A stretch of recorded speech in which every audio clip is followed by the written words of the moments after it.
আজ আমি ইফতারিতে chicken fry recipe করেছি। আর এই রেসিপিটা করা অনেক বেশি সহজ, অনেক অল্প খরচে অল্প উপকরণে তৈরি করে নেওয়া যায়, আর খেতে অসম্ভব মজার হয়, আর রেস্টুরেন্টের মতোই সুস্বাদু হয়, খেতে ভীষণ ভীষণ মজা লাগে। আসসালামু আলাইকুম, কেমন আছেন সবাই? আশা করছি ভালো আছেন। সো এই তো আমি চিকেন ফ্রাই করার জন্য বেশ কিছু চিকেন নিয়েছি, তবে হাড়সহ নিয়েছি, কারণ আমার বাচ্চারা হাড় চিবাতে ভালোবাসে, এই জন্য আমি একটু হাড়সহ নিয়েছি। আর চিকেনগুলোকে একটু থেতো করে নিব হামানদিস্তার সাহায্যে। এই তো একটুখানি থেতো করে নিচ্ছি। আর এটা শিলপাটাতেও কিন্তু থেতো করা যায়। আর একটুখানি থেতো করে নিলে মাংসটা আলগা হয়ে যায়, তখন কিন্তু মশলাগুলো খুব ভালোভাবে প্রবেশ করে মাংসের ভিতরে। আর ওই চিকেন ফ্রাইটা খেতে ভীষণ ভীষণ মজা হয়, অনেক সুস্বাদু হয়, অনেক টেস্টি হয়, আর অনেক বেশি ক্রিস্পিও হয়। এই তো এইভাবে কিন্তু আমি সবগুলো এখানে আমি থেতো করে নিচ্ছি অল্প অল্প করে নিয়ে। আর কেউ চাইলে এটা পাটা পোতাতেও থেতো করে নিতে পারেন, তবে খুব জোরে কিন্তু দেওয়া যাবে না, খুব ধীরে সুস্থে অল্প অল্প করে নিয়ে অল্পভাবে থেতো করতে হবে। আর অতিরিক্তভাবে জোরে জোরে করলে কিন্তু মাংসটা তখন মানে কেমন হয়ে যাবে, খুলে যাবে, তখন কিন্তু ভালো হবে না।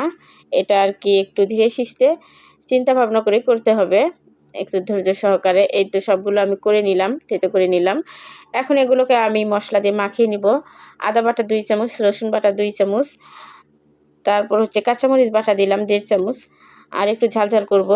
আর শুকনো মশলার গুঁড়ো দিচ্ছি, হলুদ গুঁড়ো, জিরা গুঁড়ো, ধনিয়া গুঁড়ো, মরিচ গুঁড়ো, গরম মশলার গুঁড়ো দিব। গরম মশলার গুঁড়োটা একটু বেশি করে দিয়ে দিলাম 2 চামচ, আর বাকিগুলো 1 চামচ করে দিয়েছি। তারপর লবণ দিলাম স্বাদ মতো। তারপর ময়দা আর চালের গুঁড়ি একখানে করে হাফ কাপের মতো দিয়ে দিলাম। তারপর একটা ডিম ভেঙে দিলাম। এরপর এগুলোকে খুব ভালোভাবে মাখিয়ে নিব, অনেক সুন্দরভাবে মাখিয়ে নিব। একটু সময় নিয়ে ভালোভাবে মাখাবো, যাতে মাংসের ভিতরে সবগুলো মশলা খুব ভালোভাবে প্রবেশ করে। আর অত বেশি কিছু দিতে হয় না, এইটুকুতে কিন্তু এনাফ। খুব ভালোভাবে মাখিয়ে নিলে কিন্তু মাংস ফ্রাইটা অনেক বেশি ভালো হবে। এই তো মাখানো হয়ে গেছে। এখন আমি এটাকে ঢাকনা দিয়ে ঢেকে রাখবো আধা ঘন্টার মতো, 30 মিনিটের মতো। 30 মিনিট পরেই তো আমি ভেজে নিব এখন। আর এটা ইফতারের আগের ভিডিও। এই তো এখন ভেজে নিব। চুলায় তেল দিয়েছি গরম হতে, তেল গরম হয়ে গেলে দিয়ে দিচ্ছি একটা একটা করে। আর এই চিকেন ফ্রাইটা কিন্তু খেতে ভীষণ ভীষণ মজা লাগে, ইফতারিতে তো সেই জমে। যাই হোক, এই তো আমি একটা একটা করে দিয়ে দিচ্ছি। একটু সময় নিয়ে ভাজতে হবে, আর বেশি জোরে আগুন দেওয়া যাবে না, তখন কিন্তু পুরা লেগে যাবে, আর ভিতরে ভালো করে সিদ্ধ হবে না, রান্নাটাও ভালো হবে না। এই তো একটু ধীরে ধীরে অল্প আছে এটাকে ভেজে নিতে হবে। আর এই ফ্রাইটা কিন্তু অনেক বেশি ক্রিস্পি হবে, অনেক সুন্দর হবে। এরপরে তো আমি পাশের চুলায় একটু আলুর চপ ভেজে নিচ্ছি ইফতারের জন্য। আর আলুর চপ না হলে তো আমার বাচ্চাদের চলেই না, যত কিছুই থাকুক না কেন, ওরা আলুর চপ আমার বাচ্চারা খুব বেশি পছন্দ করে, খুব লাইক করে। যাই হোক, এই তো ভেজে নিচ্ছি, আর আমি অনেকগুলো ভেজে নিব। প্রতিদিন এইভাবে ইফতারের আগে আমাকে এরকম ব্যস্ত থাকতে হয় ইফতার বানানো নিয়ে। এই তো আমি ভেজে নিচ্ছি, এক পাশে কিন্তু হয়ে গেছে।